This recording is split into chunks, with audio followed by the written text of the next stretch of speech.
Alright, welcome back to our channel. Ito muli sa RP Max Vlog. Sa mega love shoutout po sa ating lahat guys, mga kaibigan, mga kapatid, mga kalingap. Isang mapagpalang araw po sa ating lahat. Good morning, good afternoon, good evening as always. Kung nasaan man po tayong sulok sa mundong ito. Naway nasa mabuting kalagayan po ang lahat guys sa mga oras na ito. Okay? At sa mga kalingap supporters o mga kababayan po natin o kamag-anak po natin na nasa bansang Israel, dubling ingat na lang po guys dahil delikado po ang situation po talaga ngayon. Hindi po natin alam kung hanggang saan po itong problema na ito. Kaya dasal lang po talaga at dubling ingat para safe po tayong lahat. Okay? Ngayon po guys, gusto ko lang pong gawa ng reaction. Ito nga pong live ni Ma'am Mighty Amy. Ito nga pong ate ni Kuya Val na nasa bansang Australia. Supportahan po natin guys, sa mga hindi pa po nakasupport sa kanya, mga hindi pa po nakasubscribe sa kanya, supportahan po natin guys, dalawin po natin ang kanyang channel at dikitan po natin. Okay? Napansin ko po kasi meron lang po siyang 12,000 subscribers sa ngayon. So sana matulungan natin at umangat man lang ang kanyang subscribers. Okay?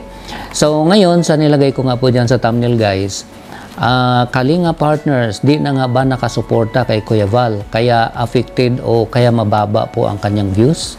Okay? So, itong mga nakaraang 30 days, sa nakikita ko po kasi sa statistics niya po, meron lang po siya mga nasa 3.4 million, okay?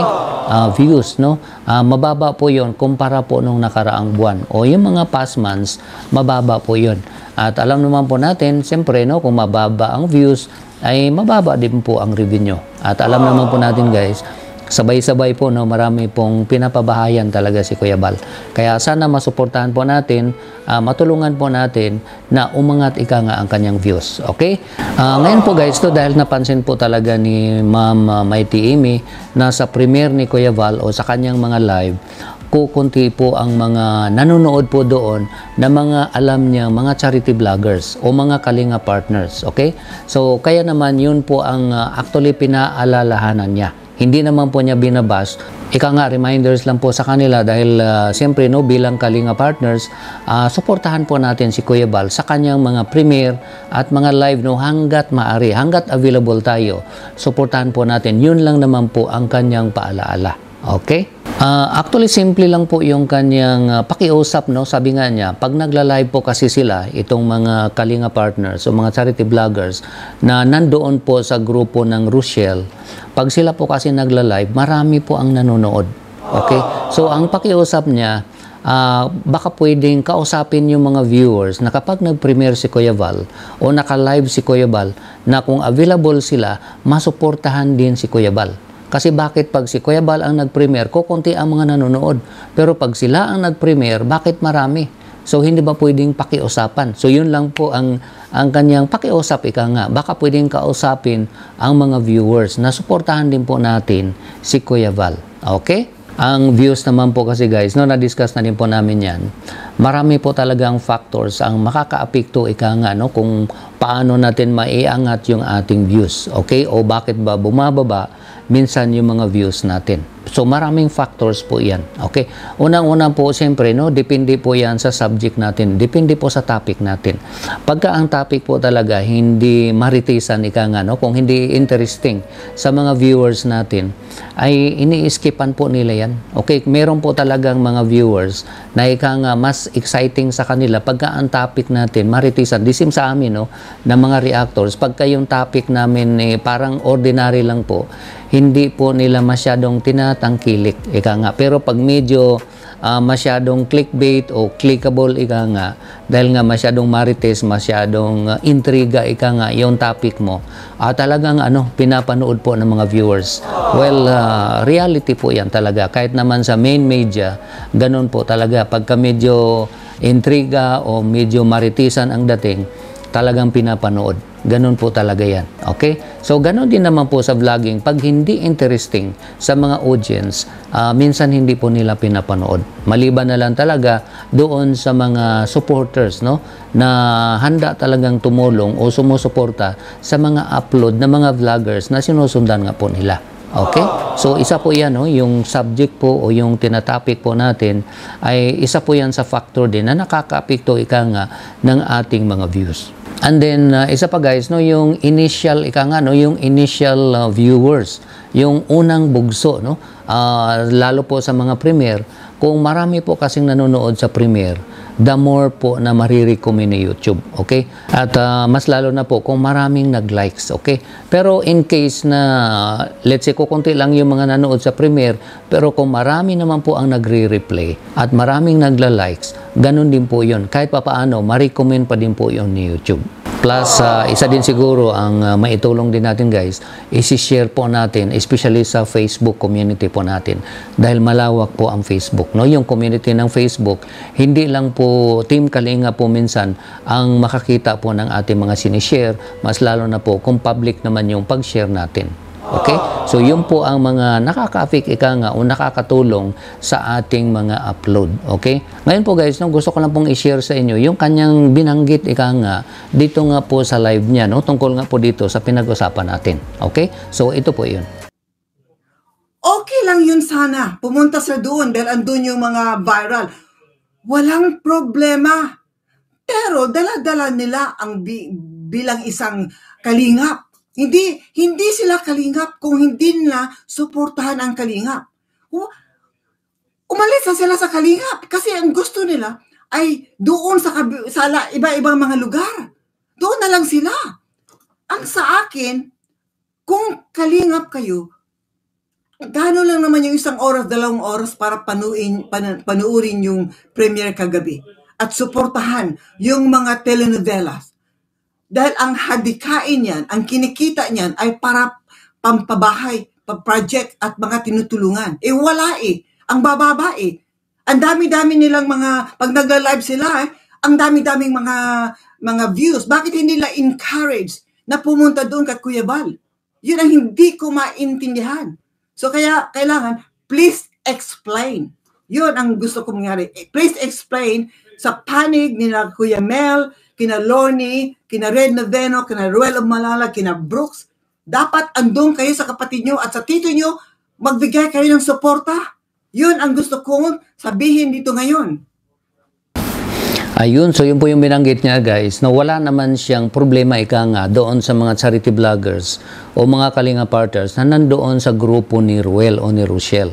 At actually, no, it applies po yun guys, no, hindi lang po doon sa mga nabanggit niya. Okay, so kung marami po talagang mga charity vloggers na kung nasaan man sila, hindi lang po sa grupo ni Ruel, kung nasaan man sila, kung iniisip nila, kung kinikilala pa nila na sila ay part ng Team Kalingap, tama po yung reminder, no, ni Ma'am Mighty Amy na suportahan natin si Kuya Bal, puntahan natin siya sa kanyang premiere.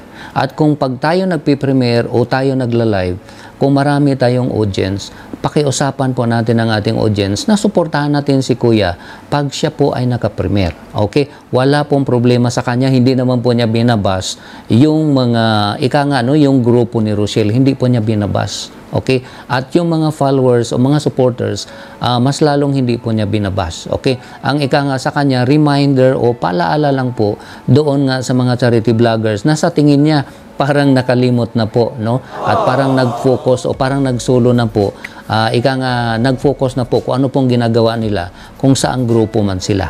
Okay? So kung iniisipan natin, pagkaintindi ko guys, kung iniisipan natin na tayo ay part pa rin ng Team Kalingap, suportahan natin si Kuya Bal. Kung si Kuya Bal ay naka-premiere o nagla-live, hanggat available tayo, puntahan po natin siya. Ngayon, kung hindi po tayo available, i-replay na lang po natin. Okay? I-replay, i-like, at i-share, no, sa ating mga community. So, ganun po yung pakiusap ni Ma'am Mighty Amy, no, sa mga charity vloggers o Kalinga partners, especially yung mga partners po, no, na natulungan talaga ni Kuya Bal, no, especially yung batch 1 na nag-stay pa sa Lighthouse. So, yun po ang talagang tinutumbok niya. Hindi naman niya binabas, kundi pinaalalahanan. Okay? Reminder po sa kanila na kung pwede, suportahan si Kuya Bal. Kasi nga po, ang views po talaga ni Kuya Bal ay medyo bumaba po talaga. At mas lalo na po ngayon guys, no, kailangan natin talagang siguro suportahan natin. Dahil nga po, medyo may konting kaguluhan po ngayon ang mga reactors. Medyo nagkaroon po ng konting bangayan o sagutan. Kaya baka mamaya mas lalong maapektuhan ang views ni Kuya Bal. Dahil alam po natin guys, may mga Kalingap supporters po kasi pagka medyo magulo ang dating, sabi nga po nila, sa mga comments po nila, minsan hindi na sila nanonood. Okay? Meron pa siyang dinagdag dito guys, sa kanyang sinabi, yung tungkol nga sa bashing, na wala siyang binabash dito. Okay? So ito po guys, pakinggan natin. Hindi ko po pursito ang mambas ng iba-ibang mga team. Isang team lang tayo.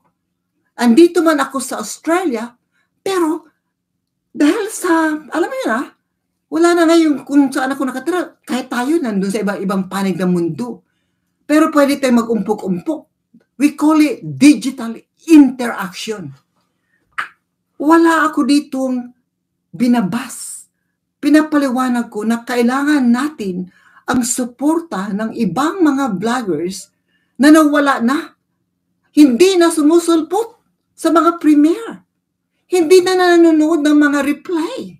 Hindi na nanonood ng mga premiere. Yun ang aking question. It's either you stay with Kalingap or you leave Kalingap. Diba? Masyadong clear na yung message ko. Ayun, so yun po yung kanyang binanggit guys, wala po siyang binabash. Ika nga, paalala lang po niya yun sa mga charity vloggers, mga Kalinga partners na sa tingin niya parang nakalimot na. Hindi na nakasuporta kay Kuya Bal sa kanyang mga premiere o sa kanyang mga live. Okay? Na kung hindi man tayo available sa oras ng premiere ni Kuya Bal, at least i-replay natin, i-like natin, ika nga, masuportahan natin. Okay? Dahil naawa lang po talaga siya guys, na minsan may premiere si Kuya Bal. After noong premiere, ang views lang po ng telenovela ni Kuya Bal ay umabot lang po sa 10,000 plus views. O paano si Kuya Bal makapatayo ng pabahay kung ganun lang? 10,000 views lang. Pero ngayon po guys, mga tumataas po, tumataas na po yung views ng telenovela ni Kuya Bal. So, patuloy lang po tayo guys, na suportahan po natin sa mga available, sa mga hindi naman available, sa mga oras ng premiere ni Kuya Bal, at least i-replay natin at i-like natin. Yun po ang wag nating kalimutan lagi guys, Yun po talaga ang panawagan namin, na paki-like po ang video. Dahil malaking tulong din po yun sa amin. Tungkol nga po doon sa nabanggit niya guys, kung meron na bang grupo na iba, ang pagkaintindi po kasi namin guys, ang Team Kalinga, parang yun po ay parang pinaka-umbrella association. Okay? Now, kung meron mang mga grupo-grupo ika nga, halimbawa si Gabi Sira, na nasa Negros, o kung sino man, halimbawa si Kalingap Alvin, kung meron siyang mga kasama, siyempre grupo na din yun. Si Ruel o itong Rochelle, siyempre grupo na din yan.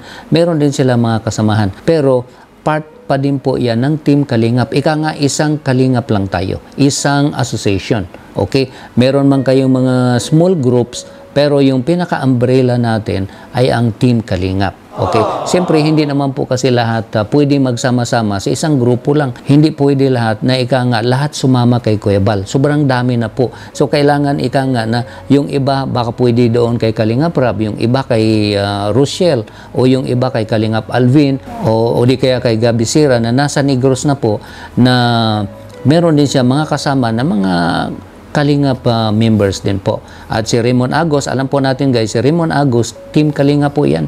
So, siyempre may mga kasama na din po yan.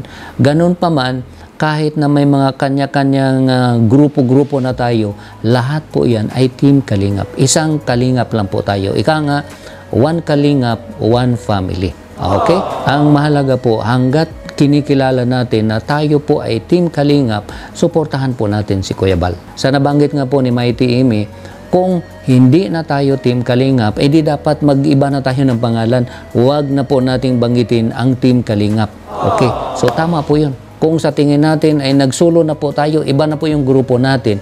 Therefore, palitan po natin yung pangalan natin at huwag na po nating gamitin ang Team Kalingap. So, yun po yung kanyang binanggit. Wala po siyang binabash. Ang kanya, paalala lang po guys, na suportahan natin siyempre kung saan po tayo nagsimula. Lahat naman po tayo nagsimula kay Kuya Bal. So, suportahan po natin siya sa kanyang mga premiere kung tayo po ay available, o sa kanyang mga live kung available po tayo.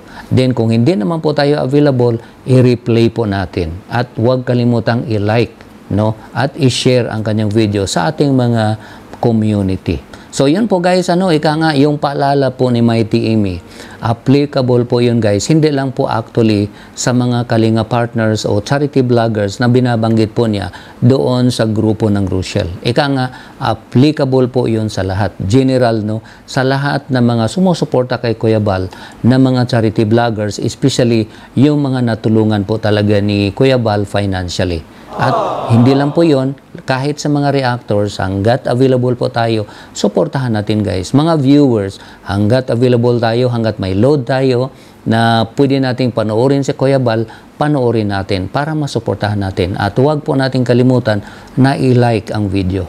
So yun lang po guys ang ating kunting reaction dito nga po sa live ni Mighty Amy, kung saan pinaalalahanan po niya ang mga Kalinga partners o mga charity vloggers na sa tingin niya ay nakalimutan na ika nga nasuportahan si Kuya Bal. Hindi naman po niya binabash, ang sa kanya po guys ay paalaala lamang. Okay? At hindi po niya binabash si Ruel. Okay? Alam naman po niya gaano ka-busy si Ruel. At alam din naman niya na pagka-available si Ruel ay nanonood po yan. Nakasuporta po yan sa tito niya. The same din naman si Richelle. Okay? Hindi niya binabash. Okay?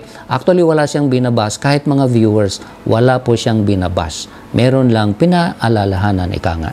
Okay? So, pakisuportahan po guys, no, sa mga hindi pa nakasuporta sa kanya. Sa nabanggit ko nga po, dalawin po natin ang kanyang channel. At kung gusto niyo pong panoorin yung kanyang live, panoorin po natin guys. Okay? So, sa mga bago lang po guys, dito sa aking munting channel, huwag po natin kalimutang i-subscribe. At paki-like din po ang video na ito. At huwag po natin kalimutang suportahan ang ating ama ng Kalingap na si Kuya Val Santos Matubang, Kalingap Rab, and Atid na Vlogs. At bago ko po i-end itong video na ito, meron na po akong isa-shoutout.